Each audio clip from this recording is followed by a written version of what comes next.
Olá, para você que nos acompanha, está no ar mais uma entrevista do Repórter MT. A convidada de hoje é Thalissa Nunes, ela que é especialista em direito previdenciário, já esteve conosco numa outra oportunidade. Doutora, seja muito bem-vinda mais uma vez aqui ao Repórter MT, um prazer tê-la com a gente de novo. Muito obrigada, né? Estou muito feliz em estar aqui novamente, trazendo informações previdenciárias, informações extremamente importantes. Sim. E até com o mês, né? O tema muito relevante para nós mulheres. Sim. E ter essa orientação é fundamental, esse auxílio financeiro, né? Inclusive, aproveitando que a gente está nesse mês, né, do Outubro Rosa, que é o período da campanha para incentivar a mulher a se prevenir também, a ir atrás do diagnóstico, estar à frente aí da situação do câncer de mama. Doutora, vamos falar um pouquinho sobre os direitos que estão sobre essa mulher, né, que muitas vezes a gente não sabe. É que no momento que a gente está passando pela situação do câncer de mama, a gente fica muito voltado ao tratamento, à cura, não tem como pensar em outra coisa. Mas a mulher que está passando por esse momento difícil, já em questão de saúde, tem um auxílio, tem um direito, tem um benefício também na questão financeira. Vamos falar um pouquinho sobre isso, doutora. Quais benefícios, quais direitos essa mulher tem acesso quando está passando por esse momento? Sim, ter esse apoio financeiro nesse momento tão delicado é fundamental. Sim. E hoje no INSS, ou até mesmo se for uma servidora pública, municipal, estadual, existe o afastamento por incapacidade ao trabalho. A gente sabe que o tratamento é extremamente agressivo. Muito. E ele deixa ali com que a pessoa fique impossibilitada de trabalhar. Uhum. Então, no INSS existe o auxílio-doença, que é o benefício por incapacidade temporária. A possibilidade também, quando aquela mulher não consegue mais trabalhar, a aposentadoria por invalidez, que é a aposentadoria por incapacidade permanente. Uhum. Em alguns casos, a gente também tem o benefício de prestação continuada. Sim. Para a pessoa com deficiência. Então, no INSS, eu verifico essas três possibilidades. E em caso também da aposentadoria ou pensão, solicitar ali a isenção do imposto de renda. Então, financeiramente, a gente consegue visualizar esses benefícios junto ao INSS. E até aproveitando que a gente está falando junto ao INSS, algum desses benefícios, doutora, ele depende de um tempo mínimo de contribuição para você ter acesso? Por exemplo, eu tenho que ter contribuído pelo menos 5 anos, 10 anos aí da minha vida antes de ser diagnosticada com câncer. Tem alguma pontualidade com relação a isso? Sim, aqui quanto ao diagnóstico do câncer, né, que existe ali a carência. A gente não precisa, é isento da carência, essa segurada que fez, por exemplo, uma contribuição e descobre que tem esse diagnóstico. Sim. Precisando se afastar, ela não precisa cumprir a carência, ela está isenta de cumprir essa carência. Então é algo fundamental, porque a gente vê alguns equívocos do INSS quando não reconhece o direito dessa mulher, alegando o que a gente chama de falta de carência. Ou seja, que ela não cumpriu uma carência de 10 meses, 12 meses. Mas, normalmente, o INSS ele tem alguns equívocos, mas eles vêm acertando bastante quanto a isso, isentando a carência em caso de neoplasia maligna, que é o câncer, né? Então, por exemplo, só para a gente tentar trazer de uma maneira até mais prática, se a mulher estiver desempregada quando ela for diagnosticada com câncer de mama, ainda assim ela tem direito aos benefícios porque não tem esse fator carência, ela não precisa ter trabalhado ou estar trabalhando para ela conseguir acesso a esses direitos, seria mais ou menos isso? Não, a gente vai observar, se tratando de desempregada, porque a gente precisa de 3 requisitos para o auxílio-doença ou aposentadoria por invalidez. Perfeito. Aqui a gente vai precisar da qualidade de segurado, a carência a gente não tem no caso de câncer e a incapacidade para o trabalho. Então são essas 3. A qualidade de segurado é o momento em que, mesmo não contribuindo, essa segurada, ela está protegida pelo INSS. Então, vamos imaginar uma situação hipotética. Tenho ali um vínculo de emprego ou fiz a contribuição. O meu último vínculo, eu saí no ano passado e descubro o diagnóstico hoje.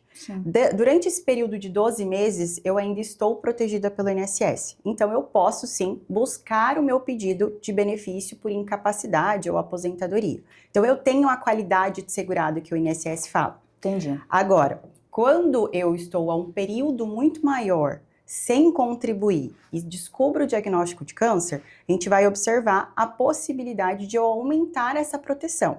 Exemplo, se eu tinha um vínculo de emprego, CLT, fui dispensada, recebi ali seguro-desemprego, então a gente tem um desemprego involuntário.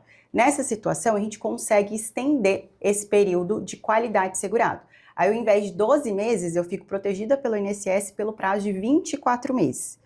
E também uma terceira possibilidade, que é quando eu tenho mais de 120 meses de contribuição, ou seja, 10 anos de contribuição, e aí eu sou dispensada do meu emprego. Sim. E aí eu tenho 36 meses que eu posso ficar sem contribuir e mesmo assim ter direito a benefício. Então isso é extremamente importante a gente avaliar quando se tem esse diagnóstico. Então vamos observar o seguinte, primeiro, quando que foi a minha última contribuição? Qual a data da minha incapacidade? Se está dentro desse prazo, normalmente, regra geral, a gente observa muito o prazo de 12 meses, que é o mais comum de acontecer. Se está, ótimo, posso solicitar esse benefício e o INSS deve reconhecer.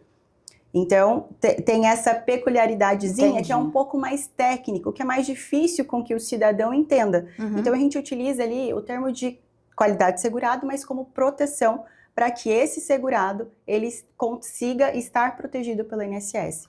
Então, em linhas gerais, vai ser mais uma avaliação caso a caso. Não dá para a gente generalizar, porque a questão do desemprego vai variar do tempo, de como ocorreu esse desemprego, se foi a pedido do empregador ou se foi a pedido do funcionário. Isso daí vai depender do acesso ao benefício que essa mulher vai ter. Exatamente, com certeza. Entendi. Então, a gente precisa observar essas duas situações. Última contribuição, início da doença ou início da incapacidade. Sim. Doutora, com relação aos documentos, a gente falou de vários tipos de benefícios, a gente vai até começar a destrinchar cada um deles para o pessoal entender certinho, mas com relação à documentação que precisa ser apresentada, quais documentos são e só para a gente esclarecer, um atestado dizendo que essa mulher está com câncer de mama já é suficiente? Precisam de outros exames? Precisa de um acompanhamento médico? Como que é feito esse processo? A partir do momento que ela toma conhecimento que ela está com o diagnóstico, automaticamente ela já começa esse tratamento. Falo que é um pouco urgente, a gente tem até uma legislação que possibilita com que essa assistida, ela tenha que ter o seu acesso ao tratamento no prazo de 60 dias e também realização de exames no prazo de 30 dias, porque o câncer ele não espera. Sim, progride muito rápido, dependendo do tempo que você descobre ele. E aí o médico quem vai avaliar qual que vai ser o tratamento eficaz para aquela paciente. Então, nesses casos, normalmente a gente tem um exame comprovando que existe essa neoplasia maligna e já o início desse tratamento. E aí o médico atesta, né, informa que a paciente tal, tem o diagnóstico tal, informando a CID, desde quando? O que eu sempre peço nos laudos médicos para benefício por incapacidade?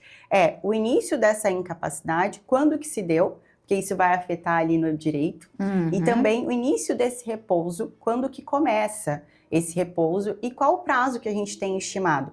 Normalmente a gente não tem um prazo estimado, em 6 meses aquela paciente vai estar curada, até porque depois de finalizar todo o tratamento tem aqueles 5 anos que ela ainda fica em tratamento, né, tomando medicação. Sim. Então a gente pede sempre para o médico informar o nome do paciente, colocar a CID, o início dessa doença, o início dessa incapacidade está em acompanhamento desde outubro de 2025.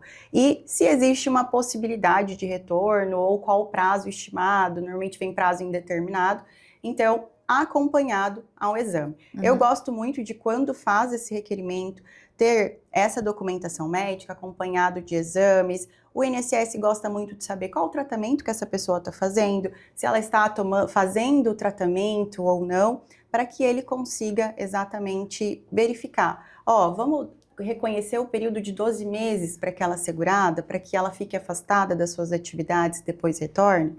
Então, documentação médica, documentação pessoal dessa pessoa, faz o requerimento. Hoje a gente utiliza muito a plataforma Meu INSS Digital, onde essa segurada ela vai precisar ter a senha de acesso do Gov.br, que é a mesma senha do INSS. Sim. Mas tem muita gente que tem dificuldade. Então, o que a gente indica? Tem o 135, você vai ligar no 135 pelo seu celular, é gratuito, e você vai falar, olha, quero solicitar o auxílio-doença. E aí vai ser aberto um requerimento. Só que você vai precisar juntar documentos médicos. Então, no momento que se abre esse requerimento, você já dá um pulinho lá no INSS e fala, olha, fiz um requerimento, anota o protocolo e eu quero juntar alguns documentos para mim apresentar, porque é um processo administrativo. Hoje o INSS, ele está numa modalidade de que se chama o Ateste Med. Então, vez ou outra, o INSS funciona assim, eles emitem portaria ou tem uma MP ali nova falando que vai mudar um pouco o jogo. Então, a gente vai acompanhando conforme o INSS vai fazendo. O jogo de cintura que você tem que fazer aqui. Aí o Ateste Med, ele é o benefício por incapacidade, reconhecendo o direito daquele cidadão pelo prazo atualmente de 60 dias. Então, normalmente como funciona na prática? A gente dá a entrada nesse requerimento de auxílio-doença e aí o INSS fala, ó, vou reconhecer esse benefício por 60 dias. Ou então, o médico que avalia essa documentação médica digital, ele fala, não, vamos precisar realizar uma perícia médica para Dona Maria, para a gente avaliar se existe um prazo maior ou um prazo menor. Mas vem acontecendo muito reconhece o prazo de 60 dias, esse benefício encerra, e aí depois essa pessoa tem que fazer um novo requerimento. Entendi. E aí, nesse novo requerimento, automaticamente já vai ser agendada uma perícia. Então, inicialmente 60 dias, para posterior essa pessoa fazer esse requerimento. Então, é importantíssimo que essa pessoa provoque o INSS. Ela precisa falar para o INSS, bater na porta e falar, preciso desse benefício, estou juntando tais documentos, juntar documentos legíveis, observar se o INSS vai requerer novos documentos, porque não pode acontecer de eu dar causa do meu pedido de ser negado. Porque, infelizmente, quando isso acontece, quando essa pessoa faz esse requerimento sozinha, é muito comum isso acontecer e pode ser feito, né? Não tem assistência obrigatória de advogado. A diferença é que você não corre o risco de fazer um requerimento sem a instrução de documentos necessários. Porque na justiça a gente não consegue reverter essa situação quando eu faço um requerimento faltando documento e que o INSS me solicita. O INSS abre exigência. Então, é importante que o cidadão, no momento que ele faz esse requerimento, fique atento a esse pedido. O INSS notifica tanto pelo celular como através de e-mail. Então, o INSS já vem há algum tempo de forma digital. Então, não me preocupa muito quem tem acesso no digital. Me preocupa quem não tem acesso. Quem, por exemplo, uma trabalhadora rural, que também tem direito aos mesmos benefícios, normalmente ela vai pedir para alguém fazer esse requerimento, um sobrinho, um neto fazer esse requerimento, e aí se perde no meio do caminho. Aí a gente tem que começar tudo de novo. No momento que ela vem com dúvida e se perdeu o que ficou para trás. Então, só para deixar bem esclarecido, puxando o que você falou, doutora, o requerimento ele pode ser feito pela paciente, né, pelo número 135, ou então pelo aplicativo Meu INSS, que é digital, lá você consegue dar entrada nesse pedido, mas a importância de ter o acompanhamento do advogado é na hora de juntar os documentos necessários para conseguir esses benefícios, né? Para a gente poder, para que dê certo logo de uma primeira vez, ao invés de ter que reiniciar o processo, fazer tudo de novo. E esse prazo de 60 dias de auxílio é no caso da incapacidade, que é o auxílio-doença. Seria isso. Então, quando a gente dá entrada no pedido do auxílio-doença, a paciente que está com câncer de mama foi diagnosticada, ela automaticamente tem direito a 60 dias de benefício, e depois pode ser novamente avaliado para se estender esse período. Seria isso, só para a gente ficar mais esclarecido. Hoje o INSS está funcionando dessa forma em benefício por incapacidade. Então, a gente tem uma instrução normativa que fala exatamente isso. Reconhece no máximo por Ateste Med, que é lancei o atestado lá, tem um outro médico do outro lado analisando, preenche requisito, tem CID, tem nome, tá legível, tem CRM do médico, tem prazo de início de incapacidade e fim, vamos reconhecer 60 dias e aí esse benefício vai ser encerrado. Aí ela encerrou o benefício hoje, amanhã faz o novo requerimento. Ou então, o INSS avaliou, fala, não, caso de avaliação médica, precisa que essa cidadã, ela vai receber uma notificação, ou pelo celular, ou através do e-mail cadastrado para que seja agendada uma perícia. Pode estar indo na agência do INSS ou fazendo pela plataforma mesmo do meu INSS Digital ou pelo 135, que é agendamento de perícia. Então, basicamente, esse o caminho. Doutora, falando desse auxílio-doença, passou esses 60 dias, aí foi feita uma nova perícia. Tem possibilidade desse auxílio-doença se transformar em uma aposentadoria por invalidez? Se comprovado que aquela paciente ela não tem mais condições de voltar a trabalhar, eles conseguem nesse mesmo processo de pedido de auxílio-doença transformar isso em aposentadoria por invalidez? Tem essa possibilidade? Com certeza sim. Normalmente a gente vê dessa condição passando exatamente por perícia. Aí o perito vai informar, olha, realmente a dona Maria não tem mais a possibilidade, em virtude da idade, grau de instrução, de eu reabilitar ela em uma outra função. Sim. Então, eu indico a aposentadoria por invalidez. E essa pessoa vai estar aposentada por invalidez pelo INSS. Mas também existe muito aquela possibilidade aonde reconheceu o benefício por incapacidade, porém a gente sabe que a gente tem uma realidade de peritos e perícia médica a nível Brasil muito precária. Muito. Então, o que a gente recebe muito é demandas, eu quero mudar o meu benefício de auxílio-doença para uma aposentadoria. Posso? Pode. E aí você pode ingressar na justiça pedindo a conversão do benefício por incapacidade em aposentadoria por incapacidade permanente. E aí, se reconhecida, essa pessoa vai estar aposentada por invalidez, né? E aí vai ter direito ali ao recebimento da aposentadoria. O que eu sempre falo, a gente teve uma reforma da Previdência em 2019 e essa reforma, ela deixou muito ruim o cálculo da aposentadoria por invalidez. Sim. Então, quando essa pessoa buscar essa aposentadoria, pergunta primeiro, qual que vai ser a minha renda? Entendeu? Por quê? Porque de repente você está recebendo 1.800, 1.900 e sua renda vai cair para 1.518, que é um salário mínimo. Exato. Então, infelizmente a gente não tem muito o que fazer quanto a isso, porque é uma lei. É uma legislação, é um entendimento do tribunal. E, infelizmente, também manteve a decisão falando que é constitucional esse tipo de cálculo, que é um absurdo, porque no momento que essa pessoa está impossibilitada de trabalhar, onde se deveria manter uma média salarial, cai. Então, o auxílio-doença está melhor do que a aposentadoria por invalidez. Isso era exatamente o que eu ia perguntar agora, doutora, com relação a valores, que eu acho que é uma preocupação. Quando você dá entrada no pedido do auxílio-doença, o valor é fixo para toda e qualquer mulher, independente do que ela tenha contribuído antes ou não, a contribuição não interfere no auxílio-doença, no valor que vai ser recebido por ela, no caso. Não, tem interferência. Tem? Depende do quanto eu contribuo para o INSS, vai ser o valor do meu benefício. Tanto do benefício por incapacidade, que é o auxílio-doença, onde se tem um prazo de início e um prazo de fim. Sim. Como na aposentadoria por incapacidade permanente, onde a gente tem um prazo de início, mas a gente não tem um prazo fim.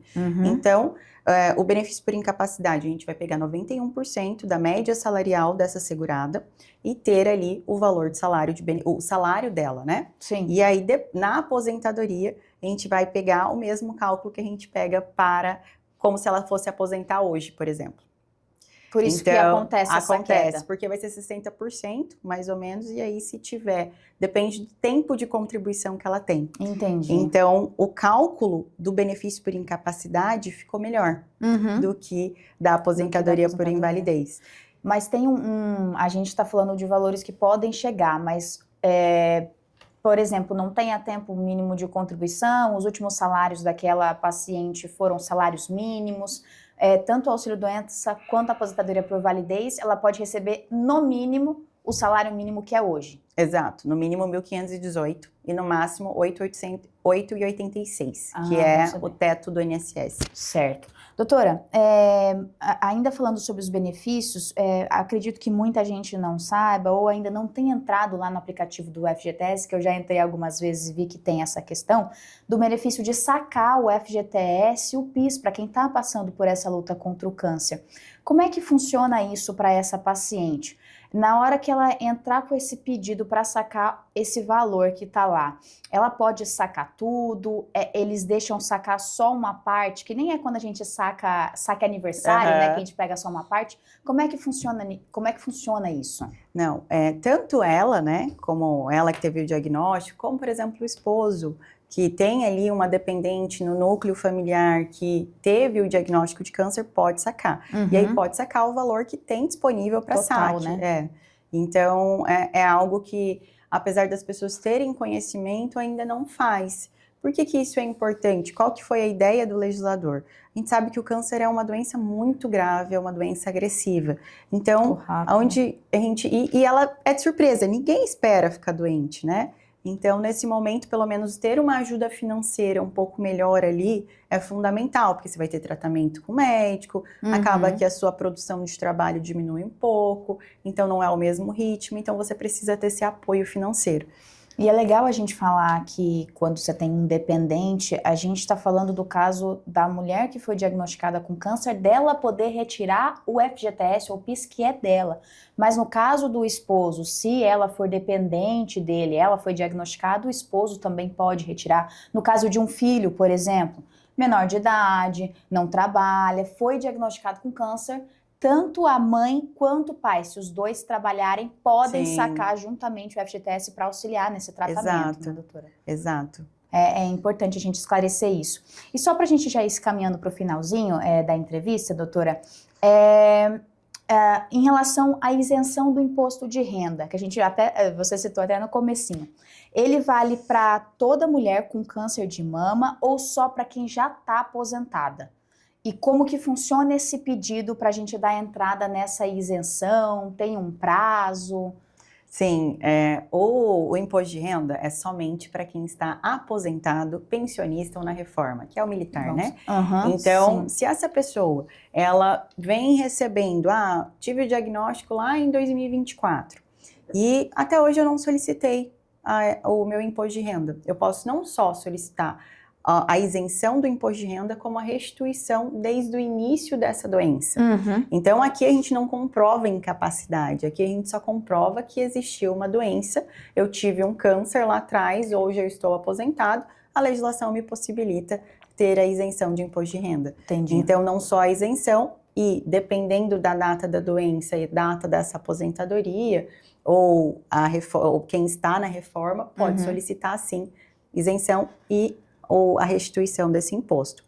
Sim, doutora, quem nunca contribuiu com o INSS, ou então hoje em dia a gente está, a maioria, pelo menos das pessoas que eu conheço, no ramo pelo menos que eu estou, por exemplo, a maioria é pessoa jurídica, é PJ.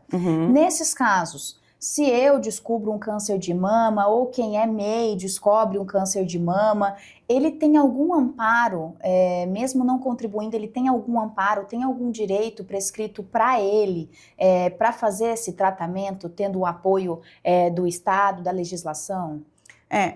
Se tratando de pessoa jurídica, aí a gente tem a obrigatoriedade de contribuir para o INSS. O MEI acaba que contribui. Isso. E aí, quando você gera também ali os seus tributos, você também contribui. Agora, um exemplo muito comum, a diarista, a dona de casa, que não faz contribuição, não tem afiliação no INSS.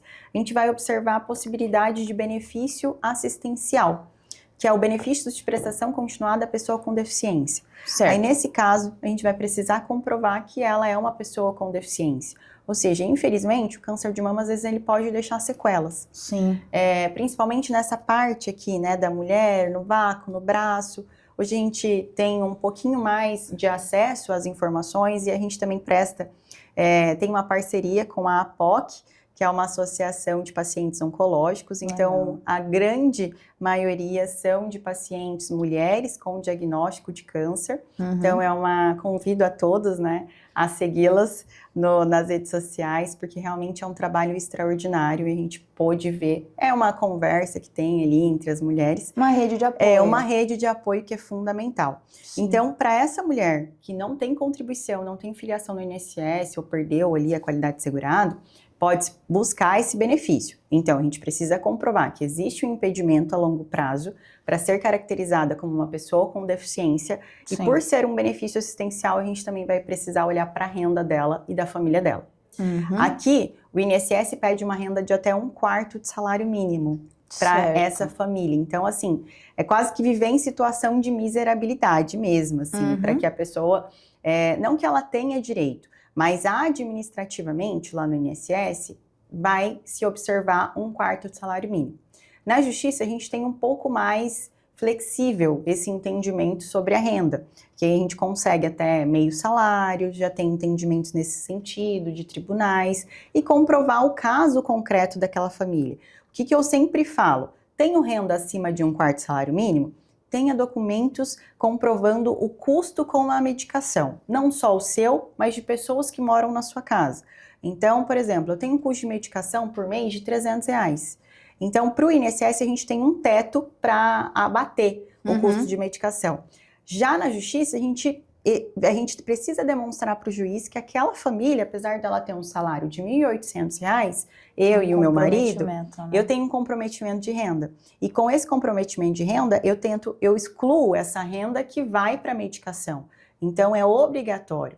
Então, se tratando de benefício assistencial, que é o BPC, aí a gente vai olhar deficiência e renda da família. Certo, mas o mínimo que se pode receber ainda é o de salário mínimo ou isso cai? Não, aí também vai ser um salário mínimo. A diferença é que a gente não tem 13º. Entendi. Mas é um salário mínimo por mês, essa pessoa precisa estar inscrita no cadastro único. Hoje, a biometria ela é obrigatória para o benefício.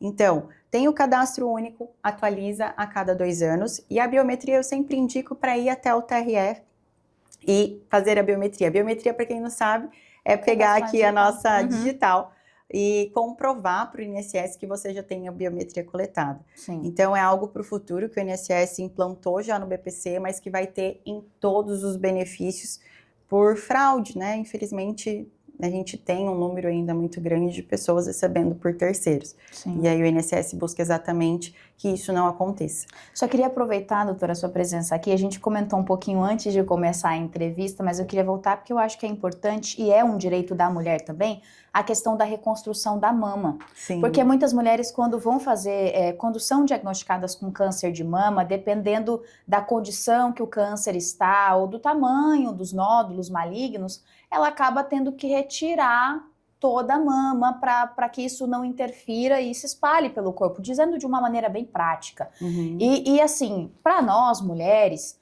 o cabelo, as mamas, eles são símbolos de feminilidade para nós, a gente se sente mais feminina. Imagina, uma mulher quando tem que raspar a cabeça, ou então quando perde os seios, né, precisa retirar a mama, sofre muito com essa situação, se sente praticamente mutilada. Como que funciona essa questão da reconstrução mamária, doutora? Tem um direito prescrito de que essa mulher deve passar por esse procedimento? Com que prazo? Sim, é até interessante porque é uma legislação desde 99 que possibilita com que essa mulher que teve o diagnóstico e precisou fazer a retirada, se por um motivo de saúde ela não consegue fazer, no momento que se tira e colocar uma outra prótese, ela não consegue fazer naquele momento, ela pode posteriormente requerer essa assistência, tanto de quem tem plano de saúde como pelo SUS. Então, é um direito, caso não seja assegurado tanto pelo Estado, município ou pelo plano de saúde, essa mulher deve buscar os seus direitos através do judiciário para que obrigue com que a lei seja aplicada e cumprida. Então, realmente, pra gente que é a mulher, acho que a gente já nasce, né, com parte do nosso corpo, então ter ali a reconstrução mamária, passar por esse procedimento, eu falo que o pós-diagnóstico e depois do tratamento, essa mulher fica normalmente com muitos traumas. Muitos. Não só ela, mas a família.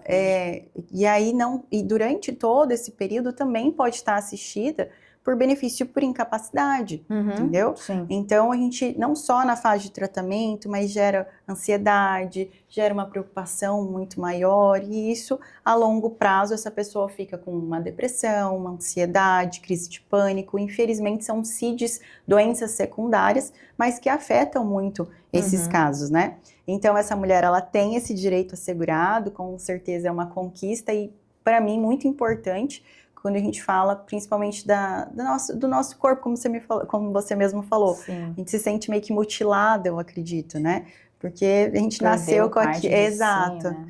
Então é um direito que existe e deve ser cumprido. É isso. Doutora, eu queria te agradecer pela entrevista, mais uma vez por estar aqui com a gente, tirar todas essas dúvidas, deixar ficar mais umas meia hora aqui, mas também deixar o espaço aberto, né, para as suas considerações finais. Quem ainda tiver alguma dúvida, a gente citou aqui de uma maneira um pouco mais geral, mas cada caso precisa ser analisado até para você dar entrada nesse benefício, para saber quanto que você vai receber desse auxílio.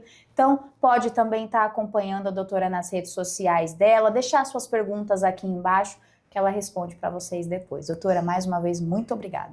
Muito obrigada novamente, né, estar aqui trazendo um pouquinho mais de informação previdenciária sobre direitos nesse mês, que é um mês que felizmente a gente vem criando cada dia mais força, não só como mulher, mas como atendo muitas mulheres com diagnóstico de câncer, buscando esse auxílio financeiro para que ela esteja assegurada nesse momento tão delicado. Então, temos muito a conquistar ainda, a gente tem muitas ilegalidades, a gente não está pedindo favor, a gente só está pedindo que seja aplicado o que é nosso de direito. Então, a gente tem dados ali que o câncer de mama é o segundo que afeta mais as mulheres, então sempre o mês de outubro é o mês de conscientização, então mulher, independente da sua idade, procure um profissional para que passe exames, realize exames preventivos, porque o câncer não espera. Então, quanto maior esse diagnóstico, quanto mais rápido esse diagnóstico, mais chances que essa mulher seja curada. Então, o mês de outubro é exatamente voltado para isso. E caso precise, caso tenha esse diagnóstico, que com certeza você vai sair vitoriosa demais desse desafio. É isso, doutora, obrigada. E assim chegamos ao fim de mais uma entrevista no Repórter MT. Esses e outros conteúdos você confere no site repórtermt.com. Até a próxima!